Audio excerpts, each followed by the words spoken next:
Closing calls, super important, love them. Check out this video and see how I stay organized. Hey, welcome to the Millionaire Recruiter. I'm Brianna Rooney, your Millionaire Recruiter. If you haven't yet seen this channel before, it's all about making you the next Millionaire Recruiter. Let's get to it. But first, I would just like to recognize my really cool dinosaur shirt. Or just for you guys.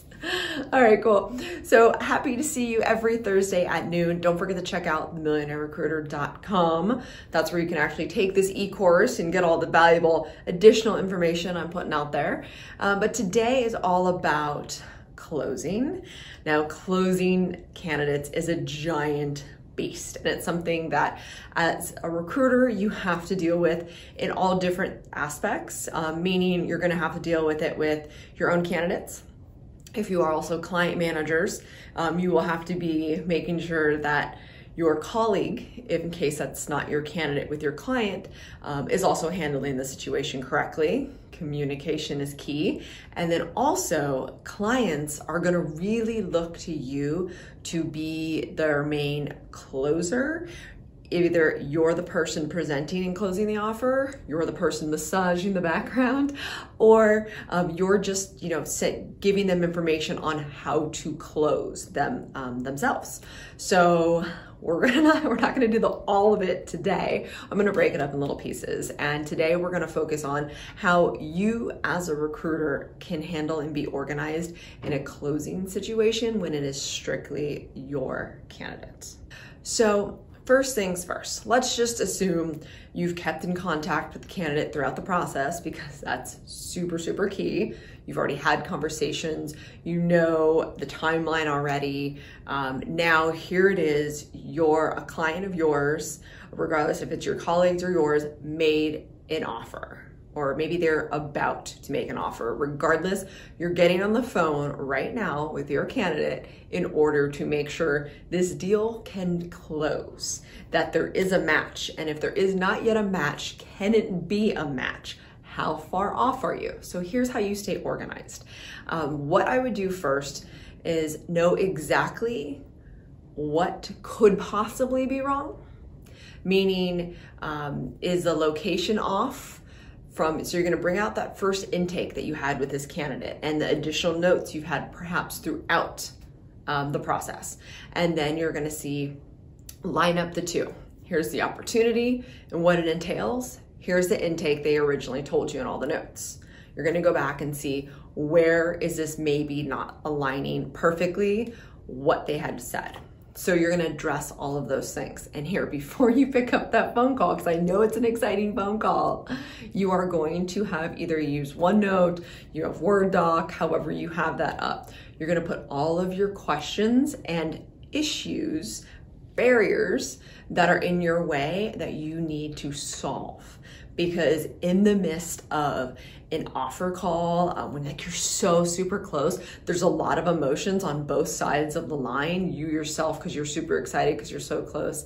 The candidate, because their mind's racing. They don't know what they're gonna choose, what direction they're gonna go.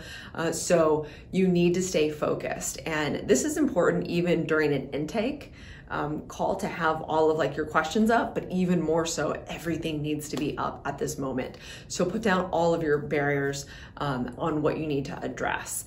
And also you have to think about sit down for a second, you have to think about why you need this information. I think the recruiters that are just okay are the ones that aren't grasping why a client needs all of this particular information in order to close a candidate. That's the key that you have to really sit down and think about. And the only really way I think you can do that is if you put yourself in their situation. Why would you change jobs? Think about that. Think about all the different reasons and think about what could get you to change your mind and take that leap. So you have to really relate it to yourself, because if you're not, then you're not understanding and grasping why you need the information, why the client needs information. Remember, the more information you have about a candidate, especially throughout and at the end, the easier it's going to be to get them what they want. Now, here's the thing. A client can't always give a candidate exactly what they want. That would be too easy. Be great. So you have to be there to massage the situation in order to get the candidate to understand the client side and the client to understand the candidate side. Now here's the fun matchmaking aspect of things. You are a barrier between two parties. You are the ones that need to massage what the other one says in order to make the outcome come beautifully. So, for example, let's say you're talking to a candidate and they're saying, yeah, Google's okay, but if they give me 10K over my other offer, I'll totally take it because they're close to my house. What are you gonna tell Google? You're gonna tell Google, great, you know what? You are 10K less than the other offer, but if you match it, this person's all yours and they're super excited to join you. Do you see how it's, not exactly word for word? Now let's think of the opposite route. Here is the client. The client says, yeah, your candidate was okay, didn't nail it by any means, but I think the person could do the job, but we're gonna give 10K less than they asked for. Boop, candidate. Yeah, so the client really, really wants you on your team. They can see a great impact, super amazing culture fit.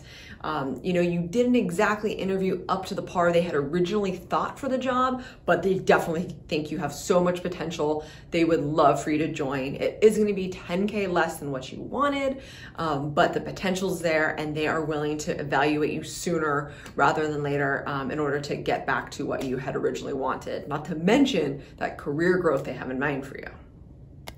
So, did you see how I massaged the situation? I'm not lying by any means on either side.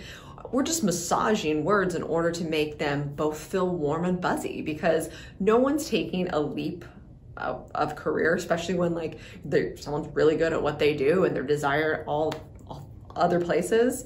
They're not gonna do it unless they feel the warm fuzzies, right? So you gotta think about what was the sell, what did they want, how can we bring two parties together and both be happy without letting them feel like money was left on the table.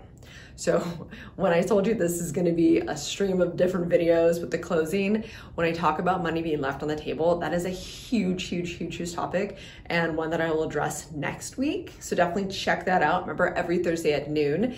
And do me a giant favor and put comments down below. Of course, like and subscribe, but put comments down below as to what problems you need help with closing a candidate. And I can just do an awesome series of closing because this is the best part. This is the fun part. This is what gets you paid. This is what changes everyone's life, a company's life. Don't even get me started. So definitely do that. But I want to talk about organization with closing because I think that that's key. So let's recap really quickly. Organize. Have all of your questions, barriers, things that you need answers to already up. And you are not getting off that phone until you have answers. And I'm not talking about, vague responses. I need concrete answers, If you're gonna call up a client, let's just think you're calling up the CEO, the CTO, who knows, higher up at your client, you're not gonna be embarrassed by this information. It needs to be valuable information they can use to close the candidate. That is key. Organization. Next, you need to make sure that you are massaging conversations. You are the go-between. You are absolutely positively listening to what the person says on both sides, client, candidate, and you are relaying the information with all the warm fuzzies that possibly exist without lying. Okay, cool. So feast on that. And definitely, like I said, let me know what closing situations you want me to go over and I would love to tackle them. And I will see you next week at noon. And do not forget that money is just the vessel that gets you to do all the amazing things that you want to do. So go do it. See you next week.